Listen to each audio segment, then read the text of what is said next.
¿Dónde pondremos el foco cuando trabajemos el tramo de divisibilidad? Una de las cosas que tenemos que tener en cuenta es que cuando nosotros planteamos una división entre dos números naturales, o sea, la división entera, en realidad no tiene como resultado un único número, sino que tiene dos, el cociente y el residuo. Durante toda la primaria, los alumnos han dado, por el tipo de situaciones contextualizadas que nosotros le ponemos asociadas a la división, mucha más importancia al cociente que al residuo. Entonces es nuestro momento, el momento del tema de divisibilidad, para compensar ese sesgo. No es el único momento en el que se desarrolla, digamos, una secuencia donde se le da mucha importancia al residuo de la divisibilidad. Ya lo hemos venido haciendo al principio de primero de ESO, a partir de situaciones que le proponemos a los alumnos donde queremos resaltar la importancia que tiene también este otro número. Una de estas cosas es el hecho de que nosotros hemos hecho énfasis en cómo calcular el residuo, por ejemplo, cuando pueden usar la calculadora. Los alumnos están acostumbrados a hacer divisiones con la calculadora y aunque les dé el cociente que siempre da la calculadora, que es un cociente decimal, ellos saben que una parte, la parte que está antes de la coma, la parte entera, corresponde al cociente, aunque la división fuera entera, pero hemos hecho énfasis de cómo se podría deducir utilizando la calculadora cuál es el residuo.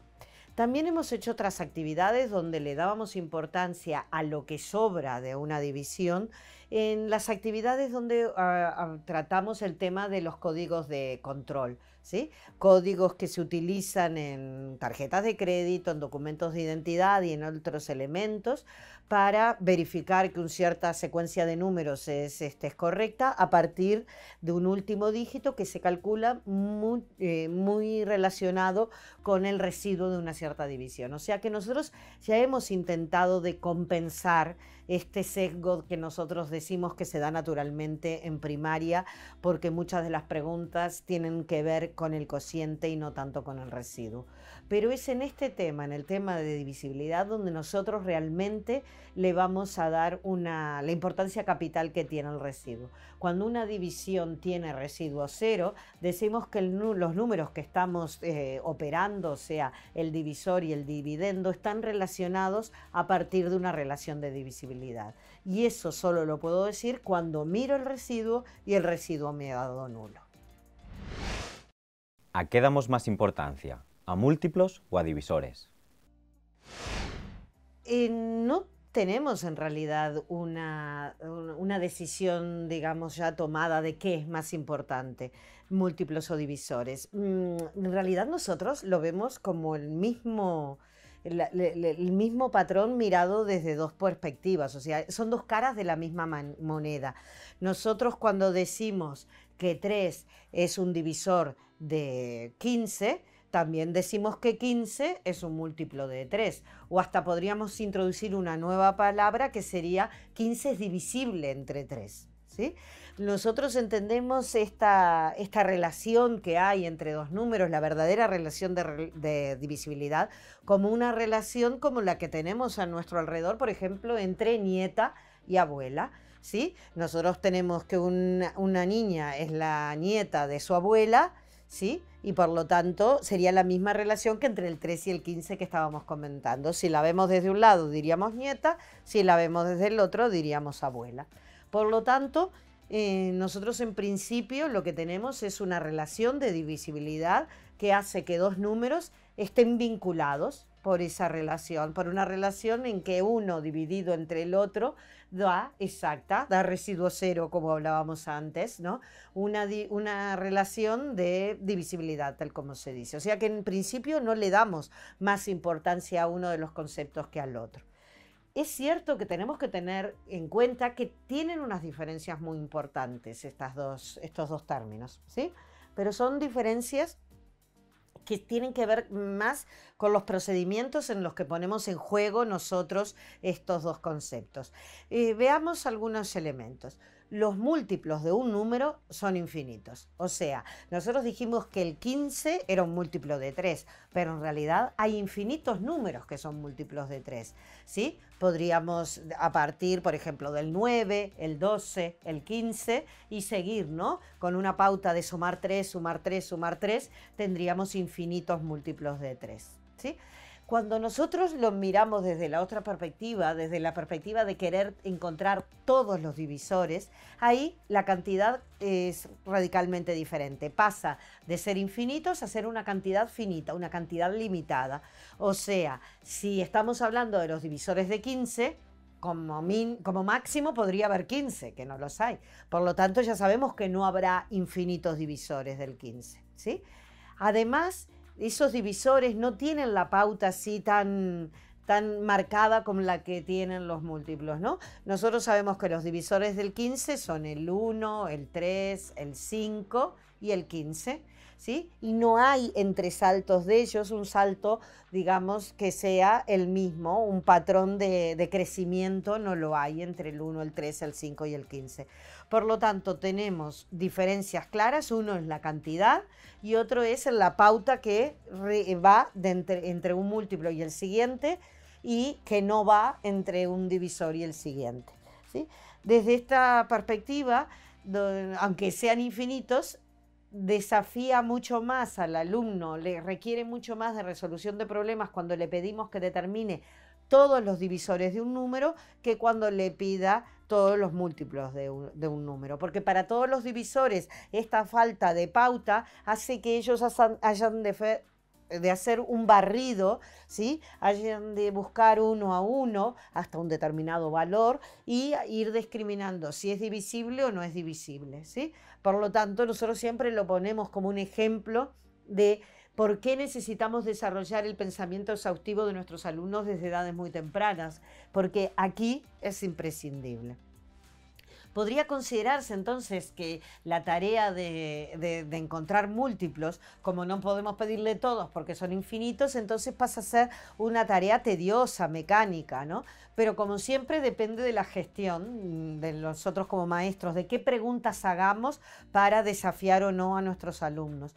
Y es, por ejemplo, que nosotros podríamos pedir, en lugar de pedir, dime 7 múltiplos del número 9, ¿sí? O 7 múltiplos del número 13, lo que podemos hacer son preguntas, digamos, que tengan otro tipo de desafío matemático, que requiera de los alumnos más razonamiento, más estrategias, ¿sí? Por ejemplo, a ver, un ejemplo que podríamos decir es, dime 3 múltiplos de 7 que comiencen con las cifras 1, 6, ¿sí? Claro, 160... Nosotros no tenemos clarísimo si es un múltiplo de 7 o no, pero lo que tenemos claro es que 140 lo es. Y desde 140 podemos ir con nuestra pauta sumando 7 y sabemos que 140, 147, 154, 161 será múltiplo de 7, ¿sí? 161 es múltiplo de 7 y por lo tanto nosotros podemos decir 161 y 168 también lo será. Y lo será el 1610 y el 1680. O sea que podemos pedir que nos den determinados múltiplos y le podemos pedir condiciones que le pongan un poco de sal a esta sopa tan sosa que podría ser determinar los múltiplos de un número. Por lo tanto, recapitulando, nosotros tenemos que no le damos más importancia a múltiplos o divisores, pero sí que somos conscientes de que tienen muchas características que se comparten y algunas que hacen que sean diferentes. Y son importantes que los maestros los tengamos en cuenta para gestionar las preguntas en el aula. Y cosas que tienen igual, en que en realidad son la misma relación vista desde dos perspectivas diferentes. Y diferencias que el determinar todos los divisores o determinar todos los múltiplos tienen exigencias cognitivas distintas que nos gusta explotar. Y tras identificar múltiplos y divisores, ¿cómo buscaremos el máximo común divisor y el mínimo común múltiple?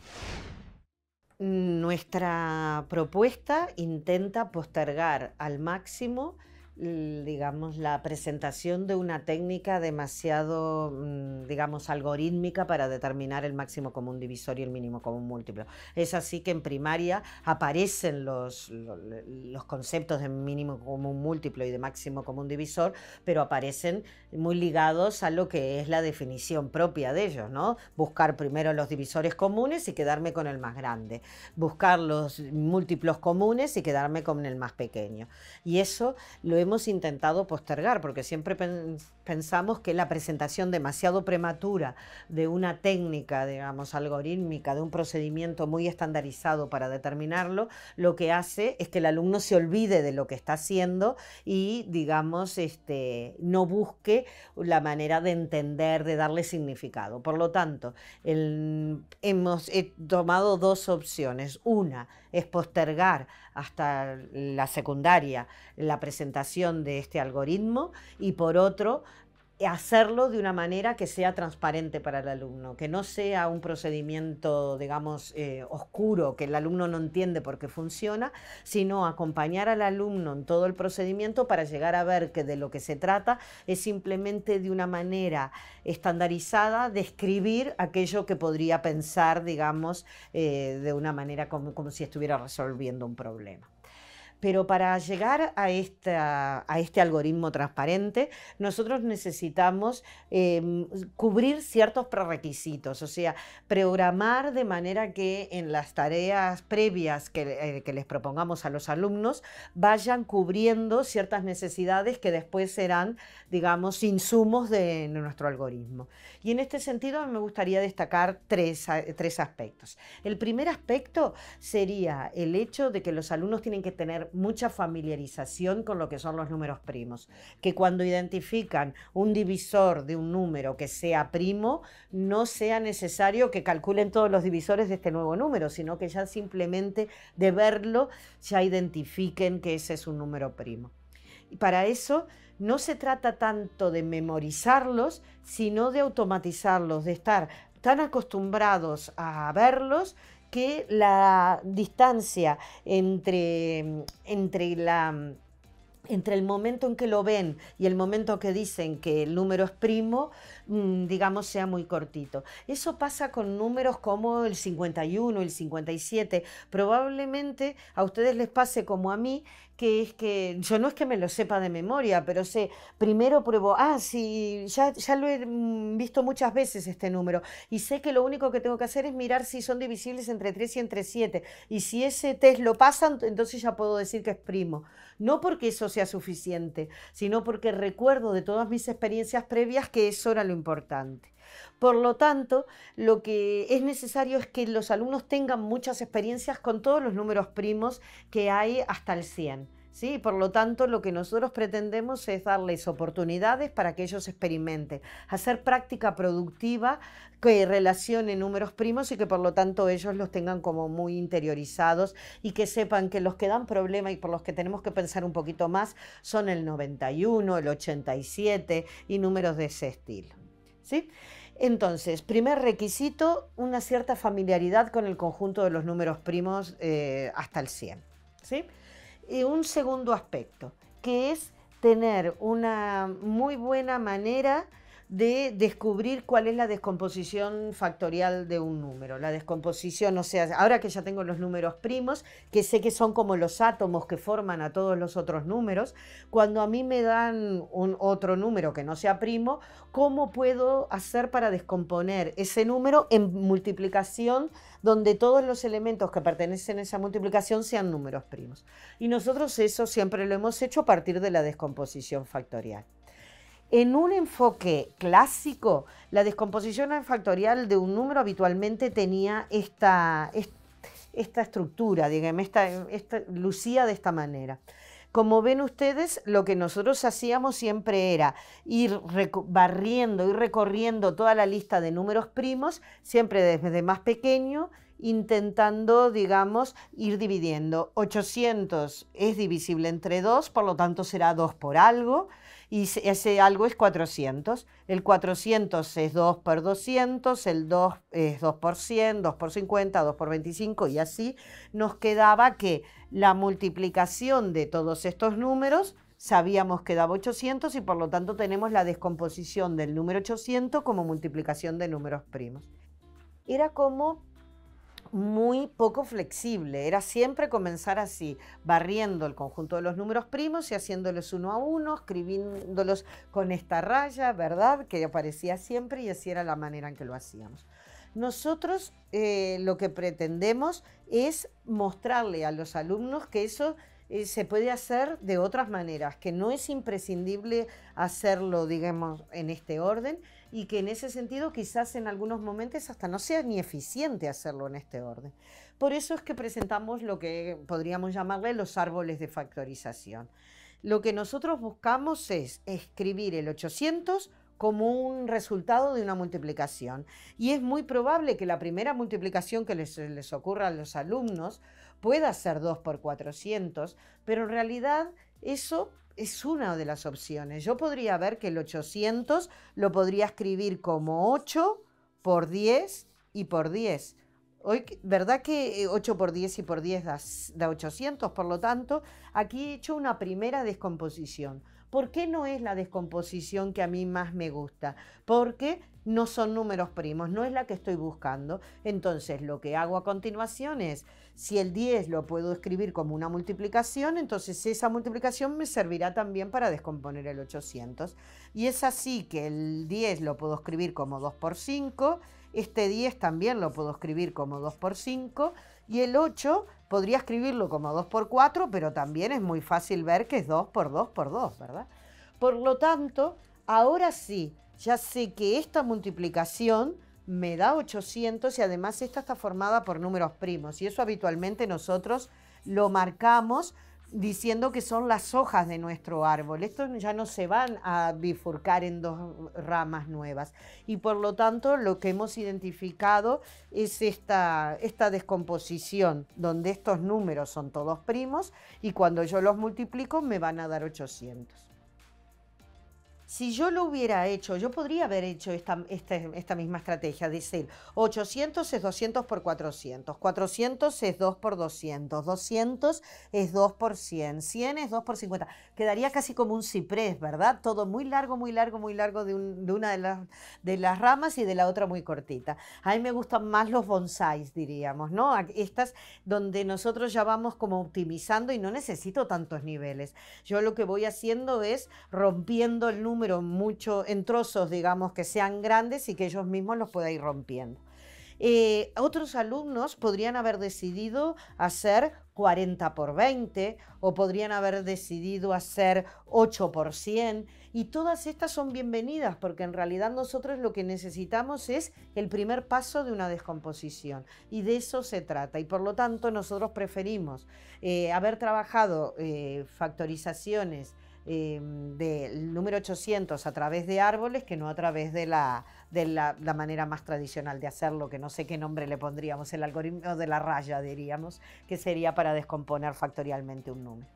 Por lo tanto, recapitulamos, estamos mirando cuáles son los objetivos, los prerequisitos que yo tengo para hacer una buena presentación de un buen algoritmo de cálculo de máximo común divisor y mínimo común múltiplo y ya hemos hecho los dos primeros elementos que eran la identificación de los primos, saber cuando tenía el 8, yo sabía, ese no está en la lista de primos, por lo tanto vuelvo a descomponerlo. Del 10 lo mismo, pero cuando llegaba aquí rápidamente poner los círculos para identificarlos como hojas sin haber de hacer mucha reflexión. Y después el segundo elemento que decíamos era tener estrategias flexibles y digamos al alcance de diferentes grados de abstracción de nuestros alumnos para descomponer un número como producto de factores primos. El tercer elemento que tenemos que tener en cuenta es que hay ciertas propiedades que nosotros podemos analizar a partir del uso de los árboles que nos pueden ayudar a entender cómo utilizaremos el algoritmo del máximo común divisor y del mínimo común múltiplo. Una idea que es muy importante es que los alumnos vean que cualquier múltiplo de 800 será el resultado de multiplicar 800 por algún número. Eventualmente puede ser el 1, pero si no, podrían ser otros números. Por lo tanto, el 800, como es igual a esta multiplicación del 2 5 veces y el 5 2 veces, si yo en la descomposición factorial de un cierto número soy capaz de identificar que tiene 5 doses y tiene 2 5, eso quiere decir que ya tiene al 800 dentro. Es 800 por otra cosa. Por lo tanto, es muy importante que los alumnos identifiquen que todos los múltiplos de 800 tendrán en su descomposición factorial estos números y eventualmente otros más. En cambio, y haciendo siempre el paralelismo, ¿no?, de las diferencias que hay entre múltiplos y divisores. ¿Qué son los divisores del 800? Los divisores del 800 son números para los cuales el 800 es múltiplo, o sea, números para los cuales esta multiplicación que está aquí contiene al otro número dentro. O sea, si yo combino alguna de estas hojas, ¿sí?, tendré un número que está dentro del 800, o sea, un divisor del 800. Y es así que el 2 y el 5 son divisores del 800. Pero también lo es el 2 por 2, o también lo es el 5 por 5, o el 2 por 2 por 5, o cualquier combinación de estos números es un divisor de 800. Aún más, todos los divisores del 800 son combinaciones de alguno de estos números, incluyendo la posibilidad de que la combinación sea de no escoger ninguno, sea de tener el 1. Pero si hacemos la salvedad del 1, todos los otros divisores del 800 los podríamos ir, digamos, mencionando aquí uno a uno, pero todos son multiplicando algunos de estos, ¿no? El 2, el 4, el 5, el 8, el 10, y así podríamos continuar, el 16, ¿no? Y podríamos continuar y vamos barriendo todos los divisores del 800. En particular, cuando los multiplico todos, tengo el propio 800. Por lo tanto, para poder dar el próximo paso, necesitamos identificar que todos los divisores son una combinación de los factores primos del 800, ¿sí?, y que todos los múltiplos son estos números multiplicados y eventualmente otros más. Con estas nociones ya adquiridas, ¿cómo presentaremos un algoritmo de cálculo transparente? Muy bien, miremoslo con un ejemplo, ¿no? Que cuando elaboremos este ejemplo haremos comentarios que serán generales, ¿sí? Para que no sean números muy pequeños ni casos muy particulares, hemos elegido el cálculo del máximo común divisor y el mínimo común múltiplo entre los números 66 y 420. Y es por eso que ya tenemos hechos aquí los árboles de descomposición y por lo tanto sabemos que el 66 es 2 por 3 por 11 y por lo tanto todos los divisores del 66 serán combinaciones de estas tres hojas, digamos, del árbol, en concreto el 2, el 3, el 11, pero también el 6, el 33, el 22 y por supuesto la multiplicación de todos que da 66 y el 1 que ya habíamos comentado. De la misma manera el 420, aquí hemos elegido una manera de descomponerlo que parece muy natural, ¿no? 10 por 42 y entonces a partir de ella descubrir que da 2 por 5 por 7 por 2 por 3, ¿no? Después eso habitualmente nosotros lo escribimos ordenado, ¿no? Y ponemos 420 es el 2 dos veces, por 3 por 5 por 7 y ahí hasta usamos a veces notación de potencia, digamos, para simplificarlo y abreviarlo más. Pero la básica es que necesitamos, para poder hacer el descubrir cuál es el número más grande que divide a este y a este simultáneamente y cuál es el número más pequeño que es múltiplo de este y este, entonces lo que haremos será utilizar las descomposiciones factoriales de esos dos números. Muy bien, ¿cómo procederemos a esto? Procederemos a esquematizar la información que tenemos de estos dos árboles y para eso lo que habitualmente utilizamos serían como unas maneras de representar el conjunto de los factores primos de estos dos números. Es así que observemos qué es lo que nos pasa. Tenemos una diferencia importante, comencemos mirando por esto. El 11 es un factor primo del 66 y por lo tanto si yo en esta pongo los factores primos de 66, entonces todos vendrán a digamos, este óvalo que tengo aquí. Entonces el 11 deberá participar de de este óvalo, pero no irá en la parte central, sino que irá en la parte lateral, porque el 11 aparece entre los factores primos del 66, pero no aparecerá entre los factores primos del 420, porque aquí no lo tengo. Diferente es la situación con el 2, porque el 2 es un factor primo del número 66, pero también es un factor primo del 420. Por lo tanto, si yo aquí pongo los factores primos del 420, deberá ser que el 2 esté en la zona de intersección, ¿no? La zona que tienen en común estos dos óvalos. Y entonces ahora lo que procederé es a vaciar la información que me dan los árboles para ponerla aquí en el óvalo, ¿sí? En este sentido, hemos dicho, el 2 está repetido, por lo tanto, lo pongo en la zona común, pero dejo claro que ya he considerado este 2 y este 2 de aquí. El 11, por el contrario, cuando yo lo tacho, lo tengo aquí. El 3 se le da también la situación de repetición y por lo tanto lo elimino y ya lo pongo aquí, porque este 3 representa tanto a este como a este que tenemos aquí, ¿sí? Y luego ya he hecho todos los factores primos del 66, ahora me tocaría completar los factores primos del 420. Ya teníamos el 2 y el 3 que estaban en esta zona, vendría el 5 que también lo pondríamos aquí, el 7 que lo pondríamos aquí y hemos de discutir la situación con este 2.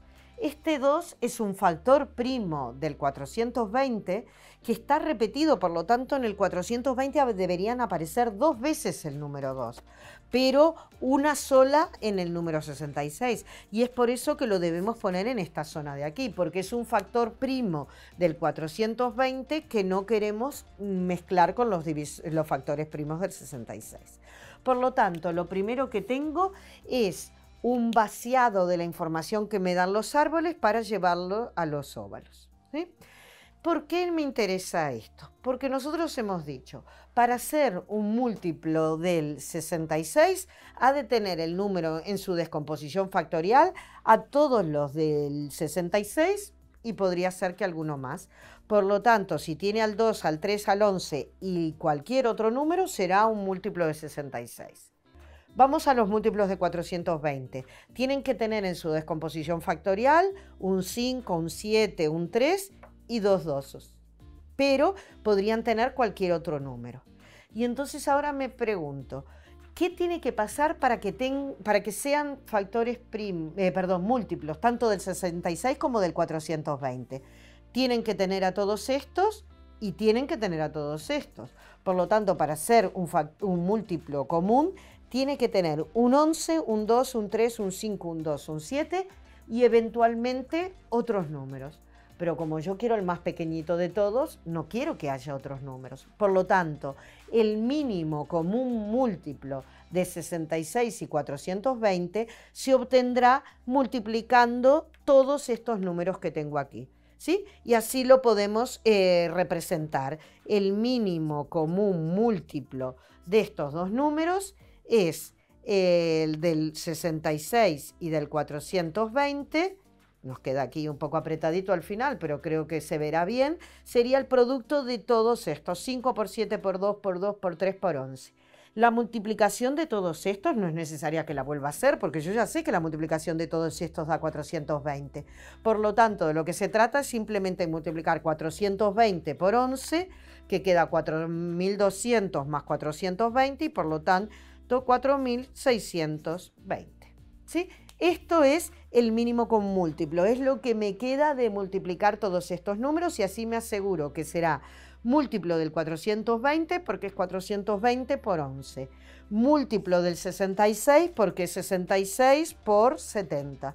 Por lo tanto, ya sé que será múltiplo común y no puede ser más pequeño porque he puesto la información imprescindible para que eso suceda. Vamos a la idea del máximo común divisor.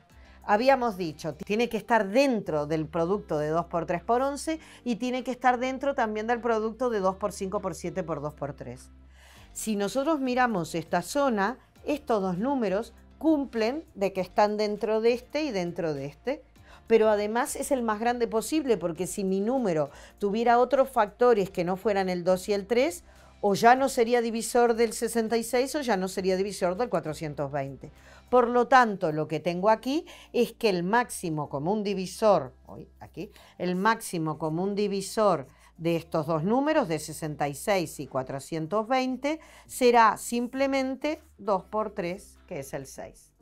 Por lo tanto, este diagrama a mí me da la información necesaria para, entendiendo lo que estoy haciendo, determinar que la multiplicación de los números que quedan en la intersección me dará el máximo común divisor y la multiplicación de todos los números que integran mi diagrama será el mínimo común múltiplo.